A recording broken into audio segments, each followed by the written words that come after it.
सबै अटिने मन सबै भेटिने आगन देशको एउटा साझा छाता यो हो जैसी जीवन प्रस्तुत गर्दै हुनका लागि अबको फ्लोर वर्ष 2026 का कार्यकारी उपाध्यक्ष एवं देशी सप्ताहन्त 2026 का मूल संयोजक जसी रविन्द्र गोदारज्यूलाई चाहिँ अबको फ्लोर छ। यस वर्ष हामीले परिष्कृत युवा सशक्त नेतृत्व भन्ने मूल नाराका साथ आफ्ना गतिविधिहरू अगाडि बढाएका छौँ। सोही सन्दर्भमा हाम्रो वार्षिक क्यालेन्डरको विशेष कार्यक्रम देशी सप्ताहन्त यही वैशाख 18 गतेदेखि 20 गतेसम्म आयोजना गर्न गइरहेको छ। सबै भेटिने आगन देशको एउटा साझा छाता यो हो जैसी गरेन गिरिजा प्रसाद कोइरालाले यस्तो गरेन हैन भन्नु भने राजेश शर्माले यस्तो गरेन अझै उनीहरूको बारेमा जान्नलाई अब अझै हामी उनीहरूको बाहेक राख्नुपर्छ।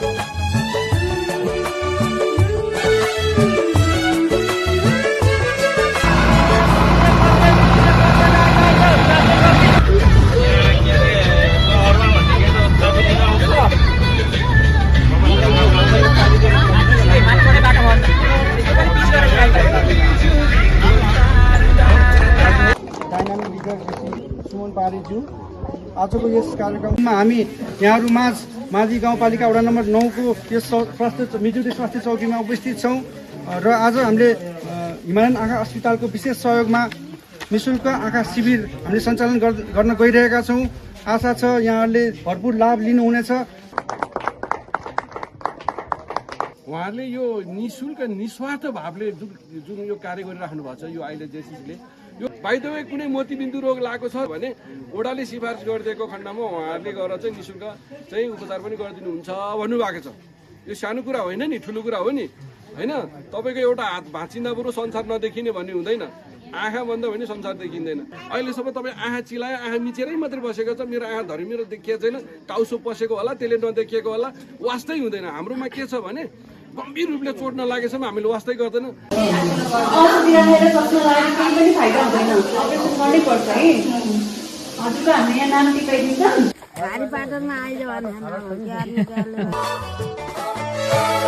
विधिको शासन स्वतन्त्रता मानवताको सेवा देश बनाउन इमानदार मान्छे लौ जागा बता सगरमाथाको फेदीमा बुद्धको बस्तीमा सुन्दर देश बनाऊ मान्छेले मान्छेलाई भरोसा गर्ने नवीन समाज बनाऊ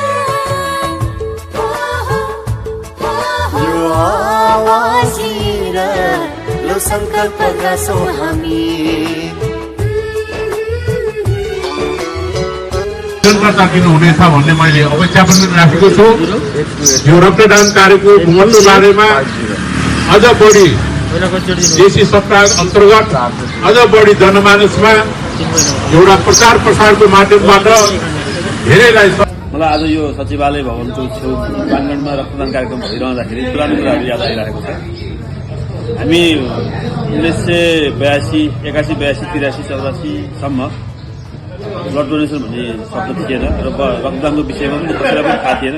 त्यो बेलामा पनि हामीले ब्लड ग्रुपिङ जस्तो A positive, B positive, AB positive भन्ने चाहिँ छुट्याउन पनि गाह्रो थियो। र त्यो बेलामा हामीले काठमाडौँबाट वीर हस्पिटलबाट टेक्निसियनहरू ल्याएर र नाइट बसमा चाहिँ किटहरू मगाएर, किट पनि धेरै महँगो पर्थ्यो त्यो बेलामा। त्यसरी ब्लड ग्रुपिङको कार्यक्रम गर्थ्यौँ र ब्लड ग्रुपिङ कार्यक्रम गर्दाखेरि धेरै सहजता अनुभव भएको थियो। किनभने पब्लिकले लाइसेन्स लिनलाई होस्, अरू काम गर्नलाई होस्, ब्लड ग्रुपिङ गर्न एकदम गाह्रो अवस्था थियो र त्यो बेलामा पनि 100 रुपियाँ जस्तो पर्थ्यो, पछि त 20 रुपियाँमा झऱ्यो। तर हामीले चाहिँ त्यो बेलाको स्वास्थ्यको कुराहरूमा ख्याल गर्दाखेरि, महसुस गर्दाखेरि, निःशुल्क स्वास्थ्य परीक्षण गर्दाखेरि तत्काल रूपमा फर्केको ब्लड ग्रुपिङै थियो र त्यो हामी सुरु गऱ्यौँ। त्यो क्रम सुरु हुँदाहुँदै हामी यो पोखरा उपत्यका अथवा काठमाडौँ यो पश्चिमाञ्चल क्षेत्रभरिमै रगत सम्बन्धीमा काम गर्ने हिसाबले अगाडि बढ्दै गयौँ र नेपाल सरकारले चाहिँ नेपाल रेड क्रस सोसाइटीलाई ब्लड ब्याङ्कको स्थापना गर्न अधिकार दियो, जुन नेपाल सरकारले आफैले गर्नुपर्ने काम पनि रेड क्रस सोसाइटीलाई दियो भने हामीले चाहिँ ब्लड डोनेसन कसरी गर्नुपर्छ, त्यो ब्लड डोनेट गर्नलाई समुदायमा कसरी अगाडि बढ्नुपर्छ र जीवनदान गरे रक्तदानको जीवनदान हो भन्ने कुराहरूलाई सम्झाउन हामीले विशेष पहल गरेर सम्भवतः मेरो विचारमा हामीले पहिलोपल्ट नै रक्तदान कार्यक्रम गऱ्यौँ। रक्त शौचालय स्थापना भइसकेपछि र 1993, 92बाट हामीले चाहिँ नियमित रूपमा जेसी सप्ताह गऱ्यौँ। जेसी सप्ताहको पहिलो कार्यक्रमै रक्तदान कार्यक्रम हुन्थ्यो। रक्तदान कार्यक्रम गर्दाखेरि हामीले बाटोमा हिँडेको व्यक्तिहरूलाई बोलाएर सम्झाएर काउन्सिलिङ गरेर बल्ल रगत दिनुपर्थ्यो। रगत दान कार्यक्रम गर्दा 5 जना 6 जना भन्दालाई मनाउनै सकिन्थेन र त्यो बेलामा हामी आफै स्वयंसेवी रूपमा जेसीका सदस्यहरू बसेर हामीले कार्यक्रम गऱ्यौँ। जेसी सप्ताहको अर्थ नै रक्तदान भन्ने हामीले समुदायमा बुझाउन सक्यौँ र रक्तदानलाई अहिले यस्तो सर्वव्यापी रूपमा सबै संस्थाहरूले अङ्गीकार गरेको रूपमा सबै संस्थाहरूको जन्मोत्सव, सबै सरकारको संस्थाहरूको चाहिँ वार्षिक उत्सवको कार्यक्रममा रक्तदानलाई पहिलो प्राथमिकता राख्ने कामको जग पोखरा जेसीले राखेको भन्ने मलाई एकदमै विश्वास छ। अनि यो जस्तो चाहिँ पहिलो पटक गर्दाखेरि चाहिँ कति प्रिन्ट सङ्कलन भएको थियो के याद छ त हजुरलाई? त्यो बेलामा हामीले पहिलो दिन पटक गर्दाखेरि 12 प्रिन्ट रगत गरेका थियौँ र हामीले चाहिँ म पनि स्वयं रक्तदाता थिएँ र त्यो बेला अध्यक्ष पनि नगएको हुनुहुन्थ्यो, उहाँ पनि रक्तदान गर्थ्यौँ र हामी यति डराएका थियौँ कि रक्तदान गर्दाखेरि त्यो स्थिति चाहिँ भएको थियो। हामीले सुरुमा गर्दा 12 प्रिन्ट रगत चाहिँ सङ्कलन भएको। सबै अटिने मन सबै भेटिने आँगन देशको एउटा साझा छाता यो हो जेसी जीवन। सबै अटिने मन सबै भेटिने आँगन देशको एउटा साझा छाता यो हो जेसी जीवन।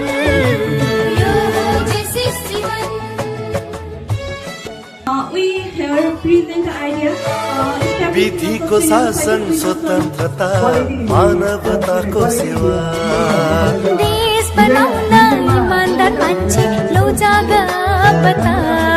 सगरमाथाको फेदीमा बुद्धको बस्तीमा सुन्दर देश बनाऊ। मान्छेले मान्छेलाई भरोसा गर्ने नवीन समाज बनाऊ।